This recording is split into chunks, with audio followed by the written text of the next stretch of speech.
Unfortunately, you can almost see I hate to say this, but somebody's got to say it. Nobody else seems to want to talk about it.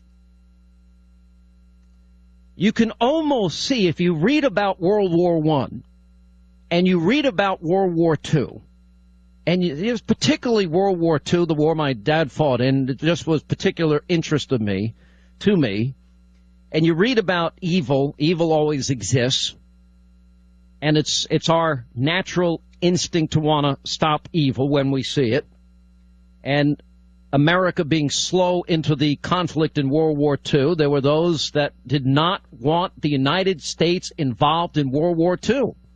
Fascism, Nazism, Imperial Japan. And to his credit, I guess in one sense, FDR wanted to get involved, and Winston Churchill wasn't going to allow him not to get involved. Remember, he was the guest that would never leave after the bombing of Pearl Harbor. And it turned out that even enemies became allies, the former Soviet Union, et cetera, and we were able to beat back after Hungary, and, it's just all these countries, just one by one, were toppled.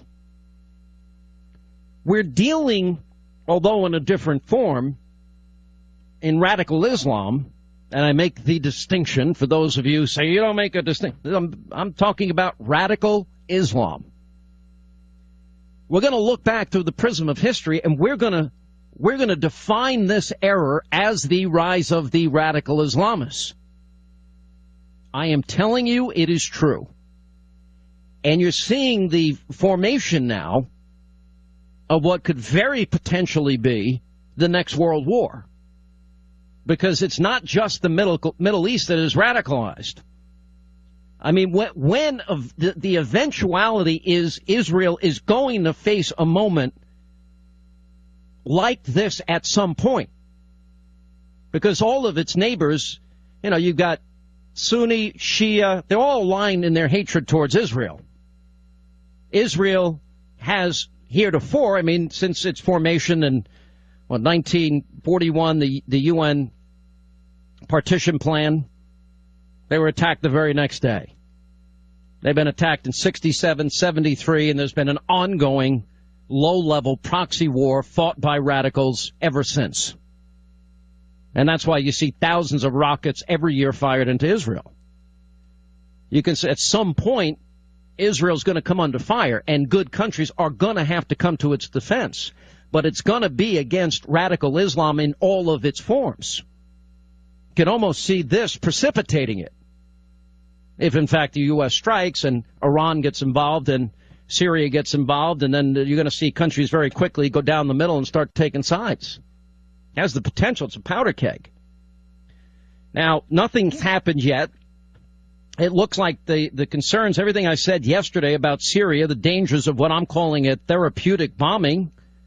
The president may feel like he answered his threat for the red line that he's drawn, that's probably going to come to pass. And the Washington Post, in a story based on Obama administration sources, reports that the president is weighing this military strike against Syria and saying it would be of limited scope and duration, designed to serve as a punishment for Syria's use of chemical weapons, and hopefully they're hoping as a deterrent. There may be severe consequences for this therapeutic bombing. The timing of this attack, we're told, could last no more than 2 days, maybe involve sea-launched cruise missiles or possibly long-range bombers and striking military targets not directly related to Syria's chemical weapons arsenal.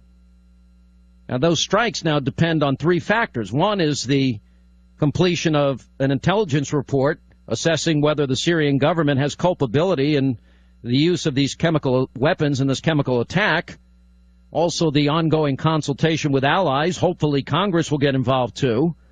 A determination of a justification under international law, which is the argument that Secretary of State Kerry is making, that Syria has committed unforgivable acts with its use of chemical weapons. The only thing I'd say back to him is, where have you been the last 30 months? 100,000 deaths later. And they said that he's claiming this international norm cannot be violated without consequence. I don't give a damn what the United Nations says or thinks. What is in the best interest of the United States? And we better be thinking about what is in the best interest of our only ally in the region, Israel. Because we're going to, just for some therapeutic bombing so the president gets to say he struck back, could have dire consequences for them. Very severe, significant consequences for them. You know, we saw this. These symbolic gestures are meaningless to me. That's why I'm urging people to just look at this objectively, discerningly. You know, we saw this in 1998. Bill Clinton